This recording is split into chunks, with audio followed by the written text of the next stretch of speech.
కేంద్ర ప్రభుత్వం ఈ సంవత్సరాన్ని వందే మాతర సంవత్సరంగా ప్రకటించింది. మనం మన కార్యక్రమాన్ని, ప్రసంగాన్ని వందే మాతర నినాదంతో ప్రారంభం చేస్తూ ఉన్నాం. వందే మాతరం, వందే మాతరం, వందే మాతరం.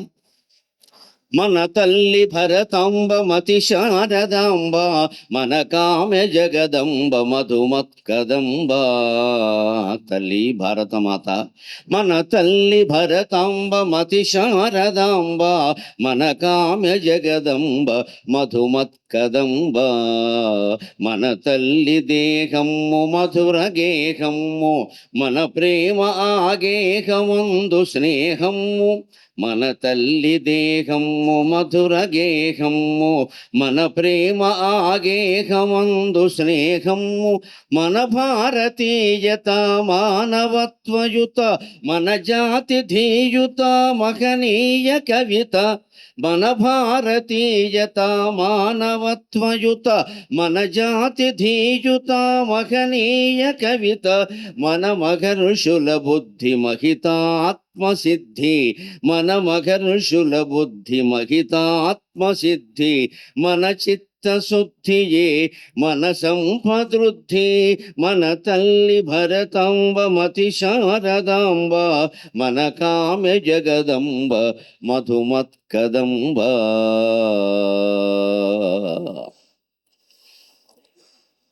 పెద్దలు శ్రీ ముప్పవరపు వెంకయ్య నాయుడు గారి ట్రస్టు, వారి అమ్మాయి, వారి కుటుంబ సభ్యులు నడుపుతున్న స్వర్ణభారతి ట్రస్టు ఆధ్వర్యంలో జరుగుతూ ఉన్న సంక్రాంతి సంబరాల సందర్భంగా తెలుగు ప్రజలందరికీ రెండు రాష్ట్రాల్లో, అనేక దేశాల్లో విస్తరించి ఉన్నటువంటి తెలుగు ప్రజలందరికీ సంక్రాంతి శుభాకాంక్షలు తెలియజేస్తూ ఉన్నాం.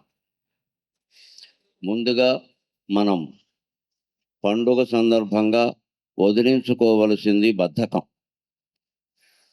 పొద్దున్న 5 గంటలకు లేవగలిగితే జీవితం అంతా బాగుంటుంది. పండుగ నాడు ఏదో తలంటు పోసుకోవాలి కాబట్టి లేవడం కాదు. పండుగ నాడు కూడా లేవని బద్ధకస్తులున్నారు, వారికి ముందుగా నమస్కారం. ఈ పండుగలన్నీ ఎందుకు వస్తాయంటే అప్పుడైనా మనం 5ంటికి లేచి తలకి నూనె రాసుకుని, ఒళ్ళంతా చమురు రాసుకుని, నలుగు పిండితో స్నానం చేసి, కొత్త బట్టలు కట్టుకుని తయారవుతాం అని. అందుకే నేను ఈ ప్రసంగాన్ని దేవులపల్లి కృష్ణశాస్త్రి గారి పద్యంతో ప్రారంభిస్తాను. ఆ పద్యంలో సంక్రాంతి పండుగ నాడు భర్తను నిద్రలేపుతోంది ఆవిడ. సంక్రాంతి పండుగ వచ్చింది, లేవయ్యా బాబు అని నిద్రలేపుతోంది.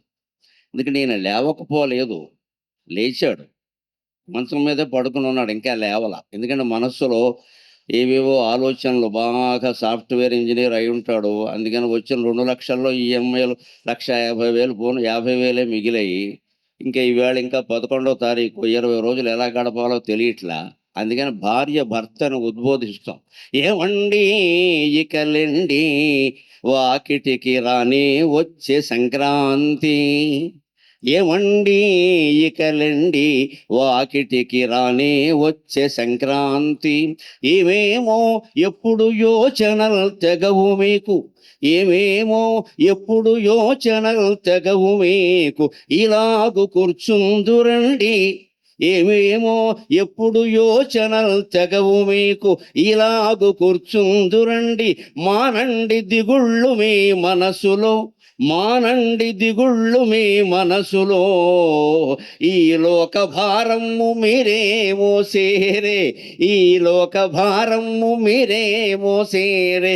సుఖంబుగా నడుపలేరు ఈ కాస్త సంసారము, సుఖంబుగా నడుపలేరు ఈ కాస్త సంసారము.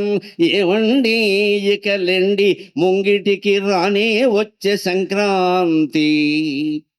పద్యం విన్నవాళ్ళు, సాహిత్యవేత్తలైన వాళ్ళు ఏమనుకుంటారంటే ఇది వ్యవహారిక భాషలో ఉందనుకుంటారు. పొరపాటు. ఇది పూర్తిగా గ్రాంథిక భాషలో ఉంది. ఒక్కటి కూడా వ్యవహారిక పదం ఇందులో లేదు. కృష్ణశాస్త్రి గారి పద్యం ఇది.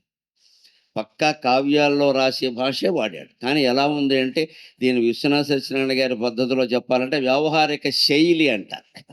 నాది వ్యవహారిక శైలి అంటాడు ఆయన. వ్యవహారిక శైలిలో రాశారు. మామూలుగా నిద్ర లేపేటప్పుడు భార్య భర్తను ఏమంటుంది, "ఏవండి ఇక లెండి" అంటుంది. ఇప్పుడు అలా అనేవాళ్ళు లేరు. సరే వాళ్ళే అంటున్నారు తిరిగి భర్తలే భార్యల్ని ఏవండి అంటున్నారు. ఏదైతే మనకి ఏవండి అన్న పదం వినపడుతోంది. ఎవరంటే ఏం పోయింది? పెద్ద విషయం కాదు ఇక్కడ. పాపం పూర్వకాలం కాబట్టి ఆవిడ భర్త నిద్ర లేపి ఏమంటుందంటే, "ఇక లెండి వాకిటికి రానే వచ్చే సంక్రాంతి. సంక్రాంతి పండుగ వచ్చేసింది. ఇంకా ఏడైనా లేవకపోతే తలంటు పోసుకోవడం ఎప్పుడు? కొత్త బట్టలెప్పుడు? పండుగాచారాలెప్పుడు? పండగ నాడైనా నిద్ర లేవద్దా?" అని చెప్పి లేపుతూ ఉంటుంది. వచ్చేసింది సంక్రాంతి వచ్చింది. మీరు నిద్ర లేవకపోతే ఎలాగా? ఇక్కడ నిద్ర లేవడానికి సంబంధించి కాదు. జాగరణ, జాగృతం, మేలుకొనడానికి సంబంధించి. అందుకని పైగా ఏముంటుందంటే లేవకపోవడానికి కారణం ఏమేమో ఎప్పుడు యోచనలు తెగవు మీకు. ఇవాళ యువతరం అంతా ఆలోచించాల్సిన విషయం. ఎప్పుడు ఏదో ఆలోచిస్తూ ఉంటారు. మన ఆరోగ్యాలు ఎందుకు దెబ్బతింటున్నాయంటే శరీరానికి విశ్రాంతి ఇస్తున్నాం, మనస్సును బాగా పనిచేయిస్తున్నాం. లేదు, మనస్సుకే విశ్రాంతినిచ్చి శరీరాన్ని బాగా పనిచేయించాలి. అప్పుడు అందరి ఆరోగ్యాలు బాగుంటాయి ఖచ్చితంగా. శరీరానికి బాగా పని చెప్పాలి, మనస్సుకు పని చెప్పడం మానేయాలి. ఊరికే ఆలోచించద్దు. ఆ పని వచ్చినప్పుడు ఆలోచించి చేసేయి, అయిపోయింది. ఇక అంతకు ముందు పెద్దగా ఆలోచించాల్సింది లేదు, ఆ తర్వాత ఆలోచించాల్సింది లేదు. అందుకే భార్య ఏమైనా హెచ్చరిస్తోంది అంటే ఎప్పుడు ఏదో ఆలోచిస్తూ ఉంటారు, తెగవు మీకు. ఎప్పుడూ తెగవి ఆలోచనలు. పైగా ఏముంటుందంటే చమత్కారంగా, "మానండి దిగుళ్ళు మీ మనసులో." మనస్సులో ఎందుకంత దిగులు? ఏదో వచ్చిన జీతం ఏదో కాలక్షేపం చేసి ఖర్చు పెట్టడానికి, దాన్ని వినియోగం చేయడానికి నేను ఉన్నాను కదా, చూసుకోవడానికి ఇంకా సరిపోదని మనం తోడోళ్ళతోనూ మేనళ్ళతోనూ పోల్చుకోవడం. మా తోడోళ్ళకి ఇంకా జీతం ఎక్కువ, మా మేనళ్ళకి ఇంకా జీతం ఎక్కువ. వాడికి జీతంతో పాటుగా అనేక రోగాలు ఉన్నాయి తోడోళ్ళకి, మనకు లేవు కదా, సంతోషించాలి. పోల్చుకునేటప్పుడు అవి కూడా పోల్చుకోవాలి. వాడికున్న రోగాలు మనకు లేవు, వాడికున్న జీతము మనకు లేదు, గొడవ లేదు. ఎక్కువ జీతం ఉందంటే ఎక్కువ రోగాలు కూడా ఉంటాయి ఖచ్చితంగా. ఎందుకంటే అవన్నీ దాచుకోవాలి కదా, దానికి తగిన అప్పులు కూడా ఉన్నాయి కదా. ఇంత ఆదాయాలు బాగా పెరిగిపోవడం వల్ల అనారోగ్యాలు ఎక్కువవుతున్నాయి. ఎందుకొచ్చింది ఈ పోలిక వాళ్ళతోటి వీళ్ళతోటి అని? ఏమంటుందంటే, "ఈ లోకభారంబు మీరే మోసేరే." 14 లోకాల భారాన్ని మోస్తున్నటువంటి శ్రీ మహావిష్ణువు ఏం చేస్తున్నాడు? సుఖంగా పడుకున్నాడు. "సుఖంచమే శయనించమే శాంతాకారం భుజగ శయనం." నాకు ఎప్పటికీ అర్థం కాదు ఈ మాట. భుజగ శయనమైన వాడు శాంతాకారంగా ఎలా ఉంటాడండి? పాముల పక్క మీద పడుకున్నవాడు శాంతాకారంతో ఉంటాడా? 10,000 ఖర్చు పెట్టి 50,000 ఖర్చు పెట్టి పరుపులు కొని పడుకున్న మనకే నిద్ర పట్టట్లేదే, విష్ణుమూర్తి పావుల పక్క మీద పడుకుని శాంతాకారంతో ఎలా ఉంటాడండి? జీవితం అంటే పాముల పక్కన అయినా నువ్వు శాంతంగా ఉండడం అలవాటు చేసుకోమని మన దేవుడు మనకి చెబుతున్నాడు. అందుకని లోకభారాన్ని 14 లోకాల భారాన్ని మోస్తున్న శ్రీ మహావిష్ణువు ఎప్పుడు చూసినా అనంతసేనం అయ్యంగారులాగా సుఖంగా పడుకుని ఉంటాడు. మీరేమిటి పెద్ద ఏదో ఉద్ధరించేస్తున్నట్టు సుఖంబుగా నడపలేరు ఈ కాస్త సంసారమును. ఏముంది ఇవాళ? నిజానికి పూర్వం అంటే 10 మంది పిల్లలు ఉండేవారు. ఇప్పుడు ఎవరున్నారు ఇక్కడ? ఎవరికి 2 పిల్లలు మించి లేరు. పెద్దాళ్ళని మనం వృద్ధాశ్రమంలో బారేసాం. ఈ పిల్లల్ని కూడా 3 ఏళ్ళు దాటగానే హాస్టల్లో బారేస్తాం. ఉన్నది 2 దంపతులు, లింగులు ఇటుకోమంటూ వీళ్ళు కొట్టుకోవలసిన పనే ఉంది అసలు. అందుకని ఇందులో అంత భారం ఎందుకు? అంత బాధపడిపోవాలి ఏముంది కనుక ఇందులో? అందుకని సుఖంబుగా నడపలేరు ఈ కాస్త సంసారం అన్నట్టుంది. ఇది అర్థం చేసుకుంటే ఈ పండుగ 3 రోజులు ముక్కనుముతో గడిపి 4 రోజులు. అందుకే దీన్ని పెద్ద పండుగ అంటారు. ఇది ఒక రకంగా పెద్దలకి తర్పణాలిచ్చే పండుగ. ఇందులో సంక్రాంతి నాడు అన్ని వర్ణాల వారు కూడా పెద్దలకి తర్పణాలు ఇస్తారు. అందుకని పెద్దల పండుగ అనే దాన్ని పెద్ద పండుగ అంటారు. అది కాకుండా 4 రోజులు వచ్చేటువంటి పండుగ. మరి ఏ రోజు కూడా ఓ రోజో రెండోలో ఉంటుంది. కానీ ఇంత పెద్ద పండుగ 4 ముఖ్యమైన పండుగలే. దేవీ నవరాత్రులు అంటే విజయదశమి ముఖ్యం. వినాయక నవరాత్రులు అంటే వినాయక చవితే ముఖ్యం. మిగిలినవి కొంచెం పక్కకుంటాయి. ఈ పండుగలు అలా కాదు. భోగి, సంక్రాంతి, కనుమ, మొక్కనుమ అన్నీ ముఖ్యమే. 4 రోజులు ముఖ్యమైనటువంటి పండుగ కాబట్టి దీన్ని పెద్ద పండుగ అంటారు. ఆ పెద్ద పండుగ వచ్చింది కదా, ఇప్పుడైనా లేవకపోతే ఎలాగా అని లేపుతోంది. ఇటువంటి చమత్కారాలు కనుక భార్యాభర్తల మధ్యలో ఉంటే సంసారాలు బాగుంటాయి, జీవితము బాగుంటుంది. సాహిత్యం చదవకపోవడం అనేది ఇవాళ యువతరంలో పెద్ద లోపం. నేను హెచ్చరిస్తున్నానో, విజ్ఞప్తి చేస్తున్నానో, ఏదనుకున్నా మంచిదే. యువతరం ఖచ్చితంగా తెలుగు సాహిత్యాన్ని చదవాలి. అప్పుడు ఖచ్చితంగా సంసారాలన్నీ బాగుంటాయి, జీవితాలన్నీ బాగుంటాయి. ఇంకో మాట, భార్యాభర్తలు ఇద్దరికీ ఓ చిన్న తగాదా వచ్చింది. ఈయన ఏదో అన్నాడు తిన్నగా ఉండక. అప్పట్లో మగాడనేవాడు, ఇప్పుడు ఆడాళ్ళు ఉంటున్నారు, అంతే తేడా. మొత్తం మీద అండం అనేది మామూలే, ఏమి తేడా లేదు ఇక్కడ. పెత్తనాలు కొంచెం అటు ఇటు అయ్యాయి కానీ వ్యవహారం ఒకటే. లుకలుకలు అప్పుడు ఉన్నాయి, ఇప్పుడు ఉన్నాయి. భార్యను ఏదో అన్నాడు, ఆవిడ కోపం వచ్చింది. ఆవిడ వంటింట్లోకి వెళ్ళిపోయింది. ఈయన పిలవలేదు. ఈయన ఎవరిని పిలిచాడు? కూతుర్ని పిలిచాట. కూతురికి ఎంత పెద్ద పేరు పెట్టినా మనం ఏం చేస్తాం? చిట్టి పొట్టి అనేదో పిలుస్తాం కదా, మన నిక్ నేమ్స్ మనకుంటాయి, నామాంతరాలు మనకుంటాయి. అందుకని కూతుర్ని చిట్టి చిట్టి చిట్టి అని పిలవడం అలవాటు. ఆ పిలిచేట కూతుర్ని పిలిచేటప్పుడు మనం మామూలుగా పిలవం కదా. ఆవిడ పేరు మంగమ్మ అనుకోండి, మంగతల్లి అంటాం. ఆవిడ పేరు రాజమ్మ అనుకోండి, రాజతల్లి అంటాం. అలా ఏదో రంగమ్మ అంటే రంగతల్లి అని తల్లి చేరుస్తాం. ఎందుకంటే ప్రతి మగవాడికి ఒక మధుర భావన ఏమిటంటే తన తల్లి తనకి కూతురుగా పుట్టిందని ఒక భావన. అది మన సంస్కృతిలో విశేషం. లేకపోతే తండ్రి కూతుర్ని అమ్మ అనడం ఏమిటండి? తండ్రి కూతుర్ని అమ్మ అనాలంటాడు. తండ్రి వయస్సు ఎంత? ఈ కూతురు వయస్సు ఎంత? ఈయనకి 30 ఏళ్ళు ఉన్నాయి, అమ్మాయికి 3 ఏళ్ళు కూడా లేవు. ఆ అమ్మాయిని పట్టుకుని అమ్మ అంటాడు, పేరు కూడా పెట్టాడు. కొడుకుని నాన్న అంటాడు విచిత్రంగా. అంటే తండ్రే తనకి కొడుకుగా పుట్టాడని, తల్లే తన కూతురుగా పుట్టిందని ఒక ప్రబలమైన విశ్వాసం హైందవ జాతిలో ఉంది. దాన్ని మనం కాపాడుకుని తీరాలి. అది తెలుగు వాళ్ళు పిలుపుల్లో కూడా పెట్టారు. అందుకని చిట్టిని పిలవడానికి ఈయన అన్నట్ట జంజాల పాపయ్య శాస్త్రి గారు మంచి పద్యం రాశాడు దీని మీద. చిట్టి తల్లి ఎన్నుచు శ్రీవారు పిలువంగా. ఓ పక్క భార్యాభర్తల తగాదా నడుస్తోంది. దీని నేపథ్యం అది గుర్తుపెట్టుకోవాలి. ఆ తగాదా అలా ఉండగా ఈయన అమ్మాయిని పిలిచాడు. ఎలా పిలిచాడంటే, చిట్టి తల్లి ఎన్నుచు శ్రీవారు పిలువంగా, చిట్టి తల్లియు వచ్చే, చిట్టి తల్లియు వచ్చే, చిట్టి తల్లి ఎన్నుచు శ్రీవారు పిలువంగా, చిట్టి తల్లియు వచ్చే, చిట్టి తల్లియు వచ్చే, తత్పురుష కర్మధారయంగని నవ్వే, తత్పురుష కర్మధారయంగని నవ్వే, నవ్వులో స్వర్ణ సంక్రాంతి ఫక్కువని నవ్వే. మన పండుగలు ఎందుకు వచ్చాయంటే మన మధ్య దెబ్బలాట్లు పోగొట్టడానికి. పండుగ ముందు రోజు వరకు భార్యాభర్త, తల్లి తండ్రి పిల్లలు దెబ్బలాడుకుంటున్నా సరే పండుగ కారణంగా కలిసిపోతారు. ఇవాళ పండగరా, వేరే మాటలు ఉండకూడదు, ఇవాళ పండగరా, అశుభం మాట్లాడకూడదు, ఇవాళ పండగరా, అందరూ కలిసి భోజనం చేయాలి. ఈ పండుగలు తగాదాలను ఎలా దూరం చేస్తాయి అనడానికి ఇది ఉదాహరణ. కరుణశ్రీ గారి పద్యం ఇది. ఈయన అంటాడు, చిట్టి తల్లి ఎన్నుచు శ్రీవారు పిలువంగా. భార్యతో పడకపోయినా చికాకున్నా మనసులో అమ్మాయితో ఏమి ఉండదు కదా, అమ్మాయిని పిలిచాట.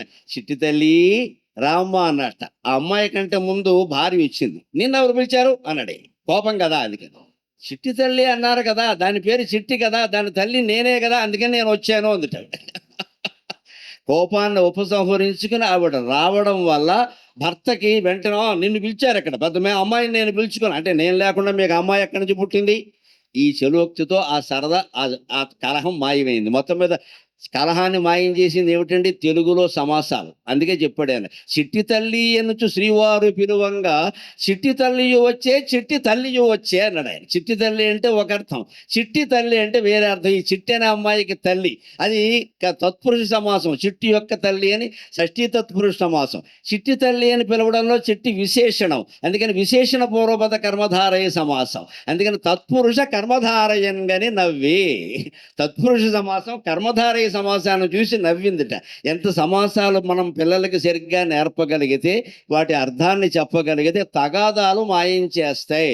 ఏమో నేను ఇలా పిలిచాను, నేను పిలిచింది తత్పురుష సమాసం కాదు కర్మధారయ సమాసం అని భర్త అంటే, ఆవిడంతా నేను తత్పురుషం అనుకున్నాను. ఎందుకంటే ఇద్దరు తెలుగు పండితులే, విశేషం అది.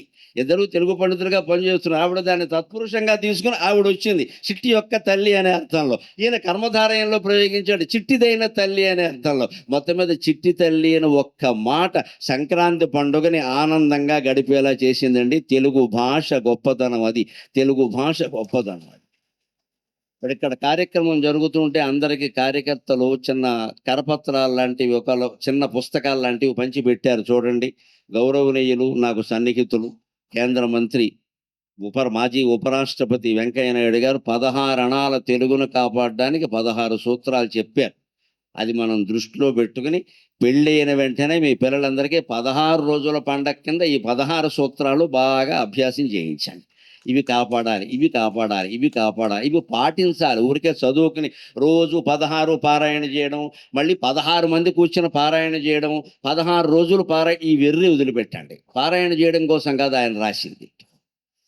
16 రోజులు పారాయణ చేయడం, 1600 మంది చేశాం, ఇవన్నీ వద్దు ఇక్కడ. ఇవన్నీ అంకెల కార్యక్రమాలు అయిపోతాయి. అలా కాకుండా ప్రతి ఒక్కటి ఆయన చెప్పిన దాన్ని మనం పాటించగలిగితే భాష ఇంత మేలు చేస్తుంది. ఏవండి ఇక లెండి అన్న పద్యం భర్తను నిద్రలేపింది. చిట్టి తల్లి అని ఒక చిన్న ప్రయోగం భార్యాభర్తలిద్దరిని ఏకం చేసింది తగాదాలు మర్చిపోయి. ఇంకొక మాట, ప్రాచీన చాటువు ఎవరు రాశారో తెలియదు, ఎవరు చెప్పారో తెలియదు. ఇంకా అద్భుతమైన పద్యం అంటే ఇది. ఒక గంగిరెద్దును తోలుకుని ఒక ఆయన వెడుతున్నాడు. సంక్రాంతి కదా, గంగిరెద్దును తోలుకుని వెడుతున్నాడు. ఎదురుగా శివాలయంలో అర్చకుడు వచ్చాడు. ఆయన అర్చకుడు కదా, ఆయన కొంత ఆభిజాత్యం ఆయనకు ఉంటుంది. నేను బ్రాహ్మణుణ్ణి, నేను శివాలయంలో ఉంటాను అని చెప్పేసి. ఈ ఎద్దు వెళ్ళింది. ఎద్దుకు తెలియదు కదా ఈయన శివార్చకుడని. ఎద్దుకు అందరూ ఒకటే కదా. అది కొంచెం కొమ్ము దూసింది. దాని సహజ లక్షణం అది. గంగిరెద్దు కొంచెం కొమ్ము కూసి సాధారణంగా దుయ్యదు. డూడు బసవన్న దాని పేరు. యజమాని ఏం చెబితే అదే చేస్తుంది. కానీ ఎందుకో ఇలా అంది. దానికి కొంచెం ఈయన కంగారు పడి పక్కకి జరిగాడు. వెంటనే ఆక్షేపించాడే, ఎద్దును సరిగ్గా చూసుకోవద్దా, గంగిరెద్దు ఇలా ఉంది, చూసి కొమ్ము దూస్తోంది, అది వెంటనే ఏమిటి సరిగ్గా చూసుకోవద్దా అని కొంచెం కోప్పడ్డాడు. కోప్పడితే ఈయన అన్నాడు, నువ్వు శివార్చకుడు అయితే దానికేం తెలుసునాయా అన్నాడే. నేను శివార్చకుడిని, నిత్యం శివార్చన చేస్తున్నా అంటే మీరు అర్చించే శివుడు కంటే మా గంగిరెద్దే గొప్పదే అన్నాడు. వాడు ఎందుకన్నాడో తెలియదు. కానీ మీ అర్చించే శివుడు కంటే మా గంగిరెద్దే గొప్పది, నీ మీద ప్రేమ చూపించడం కోసం ఇలా అందయ్యా, నువ్వేదో కంగారు పడ్డావు అనవసరంగా అంటే మా శివుడు కంటే గంగిరెద్దు గొప్పదా అన్నాడు. గొప్పదే, చూసుకో. ఆతడంబ కుమగండు ఈతడమ్మ కుమగుండు ఎలమిన అతని కంటే ఇతను ఘనుడు. దేశంలో పుట్టిన ఒక సామాన్య వ్యక్తికి కూడా ఆత్మాభిమానం వస్తే ఎటువంటి భావాలు ఉప్పొంగుతాయో చూడండి. తెలుగు జాతి గొప్పతనం అది. పాండిత్యం కానీ, జ్ఞానం కానీ కులాన్ని బట్టి ఉండవు, గుణాన్ని బట్టి ఉంటాయి, సంస్కారాన్ని బట్టి ఉంటాయి. మనం గమనించాలి. ఒక గంగిరెద్దు నడుపుకునేటువంటి మనిషి సమాధానం ఇస్తున్నాడు అర్చకుడికి. ఎలాగా అంటే, మీ శివుడి కంటే మా గంగిరెద్దే ఎక్కువ, కావాలంటే నేను ఉదాహరణ చెబుతున్నా చూసుకో. ఆతడంబ కుమగండు ఈతడమ్మ కుమగుండు ఎలమిన అతని కంటే ఇతడు ఘనుడు. ఆతడమ్మున వ్రేయు ఇతడు కొమ్మున దూయు ఎలమిన అతని కంటెనితడు ఘనుడు. అతడు శూలము ద్రిప్పు ఇతడు వాలము ద్రిప్పు ఎలమిన అతని కంటెనితడు ఘనుడు. అతడు దిగంబరుండు ఇతడు పీతాంబరుండు. అతడు దిగంబరుండు ఇతడు పీతాంబరుండు ఎలవిన అతని కంటెనితడు ఘనుడు. శూలియతడు రైతుల కూలియతడు, శూలియతడు రైతుల కూలియతడు. దేవుడతడు కుడితంత దేవునితడు, దేవుడతడు కుడితంత దేవునితడు. ఈశ్వరుడు లేకయున్నను ఎద్దు నడచు, ఈశ్వరుడు లేకయున్నను ఎద్దు నడచు. ఎద్దు లేకున్న నడువలేడు ఈశ్వరుండు. మీ శివుడు కంటే మా ఎద్దే ఎక్కువ, ఎద్దు లేకపోతే ఈశ్వరుడు నడవలేడు, ఈశ్వరుడు లేకపోయినా ఎద్దు నడుస్తుంది. ఎవరు అవసరం ఎవరికుందో గమనించుకో. అంటే మనం ఏ వృత్తి వాళ్ళని, ఏ కులం వాళ్ళని తక్కువ చేసి మాట్లాడడానికి వీలు లేదండి. అది సంక్రాంతి సంబరాల్లో మనం గ్రహించాల్సిన విషయం. ఎవరి వృత్తులు వారికి ఉంటాయి, ఎవరి పనిముట్లు వారికి ఉంటాయి. ఏ జీవినైనా మనం గౌరవించవలసిందే. పక్కా రుజువు చేస్తున్నాడు. ఆతడంబ కుమగండు.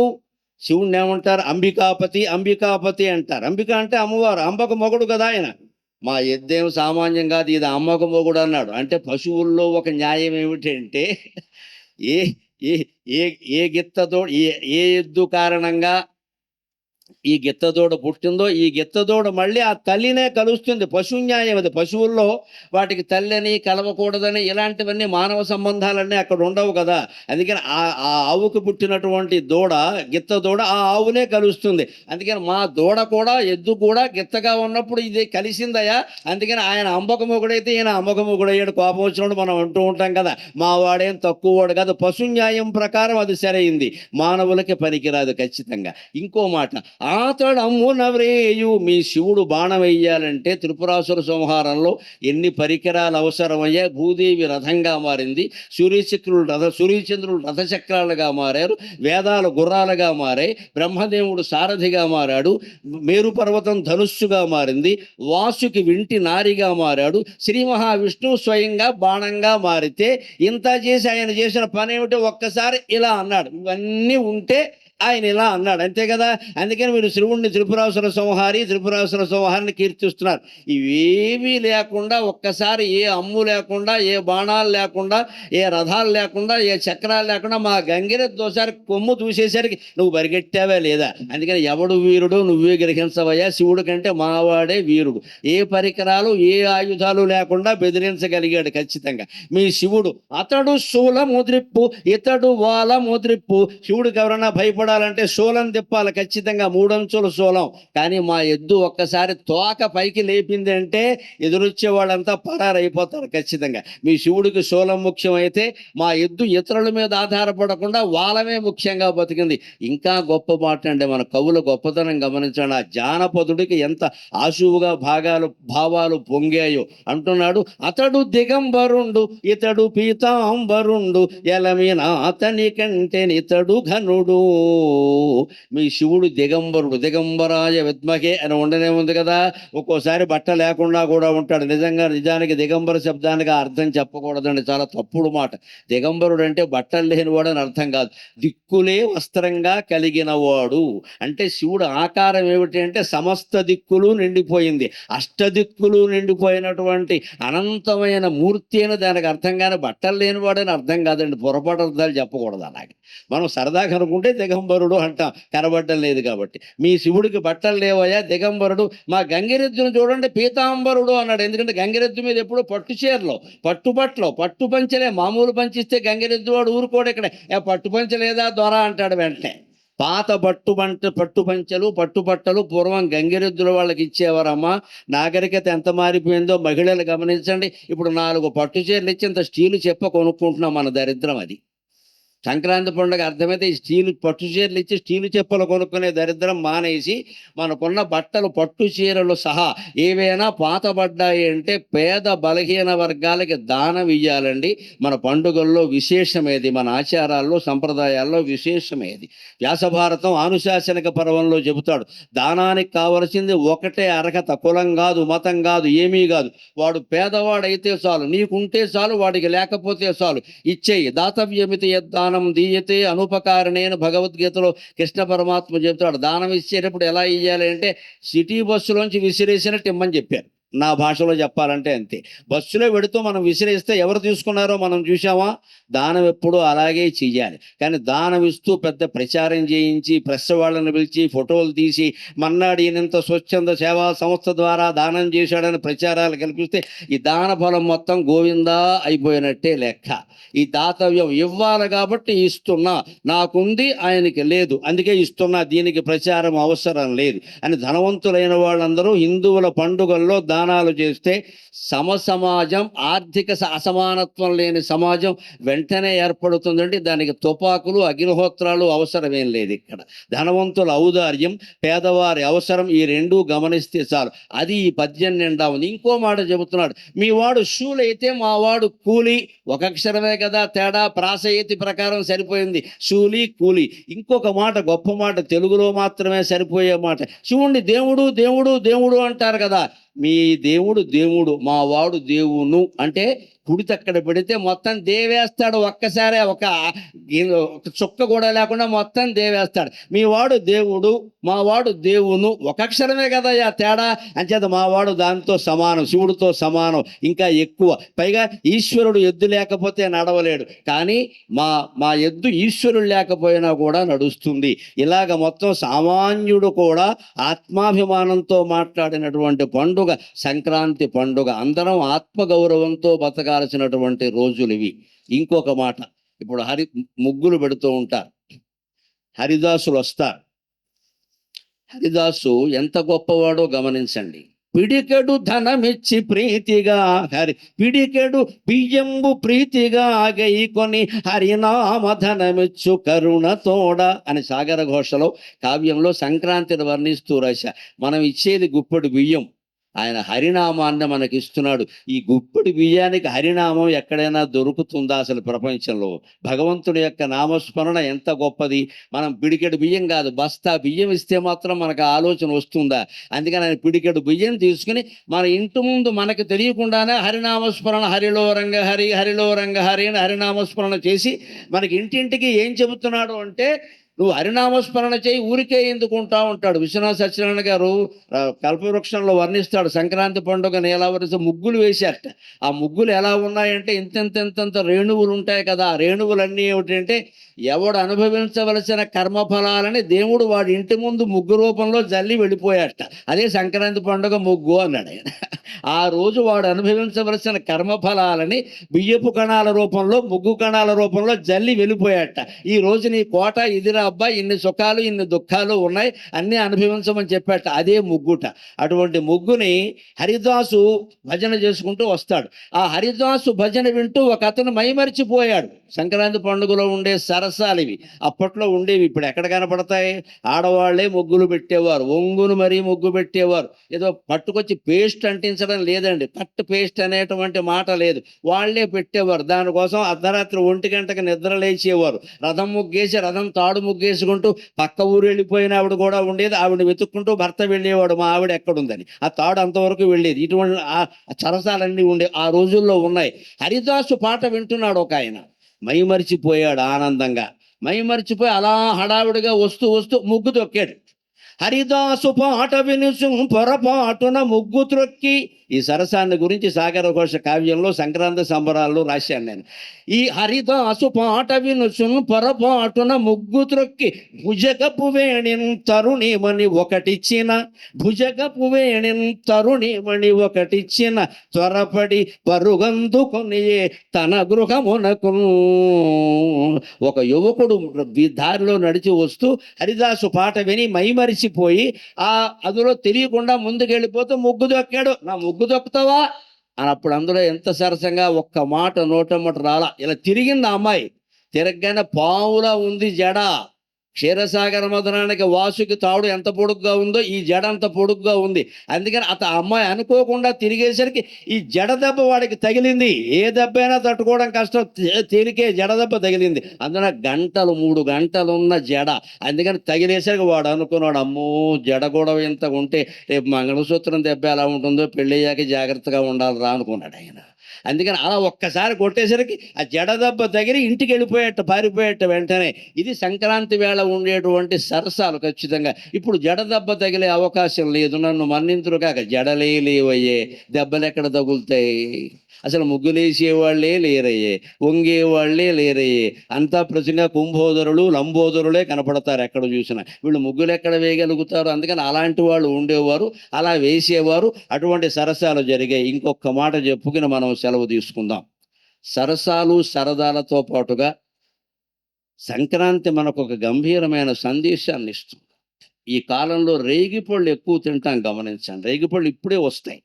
ఈ మార్గశిర మాసం, పుష్యమాసం, మళ్ళీ మాఘమాసం వస్తే కనపడవు. రేగిపండు అర్థమైతే కొందరు మనుషుల తత్వం అర్థమవుతుంది.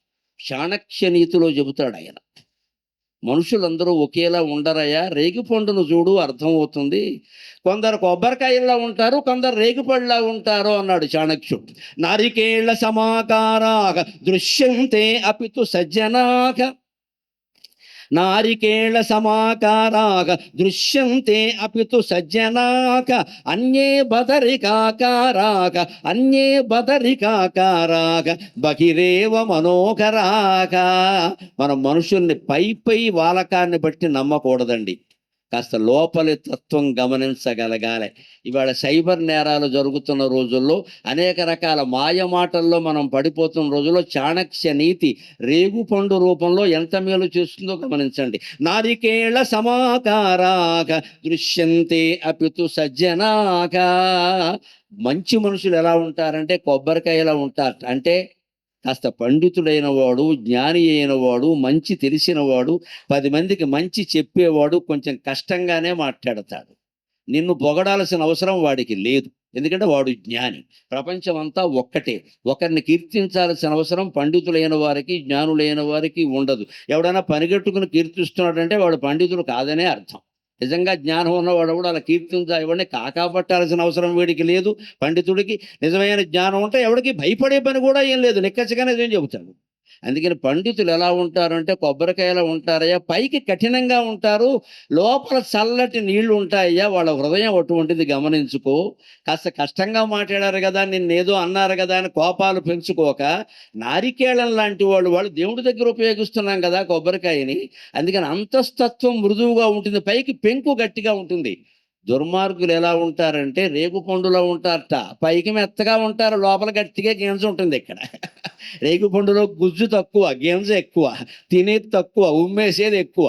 సరే, పైగా అందులో సరిగ్గా చూసుకోకపోతే కీటకాలు కూడా ఉంటాయి. కొబ్బరికాయ ఇంకేం పురుగులు ఉండవు, ఇక్కడ కీటకాలు కూడా ఉంటాయి, చూసుకుని తినాలి. అన్యే బదరిక ఆకారాహ, ఇతరులు బదరిక ఆకారంలో చిన్న రేగుపళ్ళ ఆకారంలో ఉంటారు. బహిరేవ మనోహరాహ, పైకి బాగా నిన్ను పొగుడుతూ బాగా సవరదీస్తూ ఉంటారు. ఇంతవరకు నన్ను ఇంత మెచ్చుకున్న వాళ్ళు ఎవరు లేరని నాకెంత శ్రేయోభిలాషం అని మూతి తిప్పుతాడు వీడు అన్యాయంగా. అంటే పడిపోయినట్టే లెక్క. వాడు రేగుపండు, పైకి గుజ్జులా మాట్లాడుతున్నాడు, లోపల గింజ ఉంది, గమనించుకో. ఇది లేకపోతే మట్టి అయిపోతాం ఖచ్చితంగా. ఇలాంటివి రకరకాల సంబరాలన్నీ సంక్రాంతి పేరు మీద ఉన్నాయి. అవన్నీ మనం 4 రోజుల పాటు జరుపుకుందాం. నాకు కేటాయించిన అరగంట లోపు సమయంలో ఎంత మీకు సందేశాత్మకం, హాస్యంతో సహా ఎంత సందేశం అందించాలో అంతా అందించానని అనుకుంటున్నాను. మళ్ళీ సెలవు. భగవంతుడు ఎప్పుడు అనుగ్రహిస్తే అప్పుడు కలుద్దాం. స్వస్తి.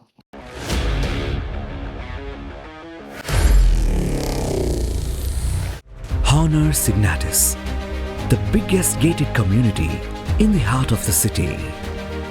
Spacious 3, 3.5 and 4 BHK apartments at Kukatpalli, High-Tech City.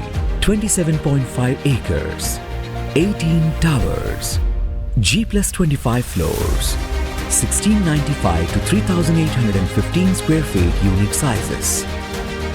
For more details, search for Honor Signatus.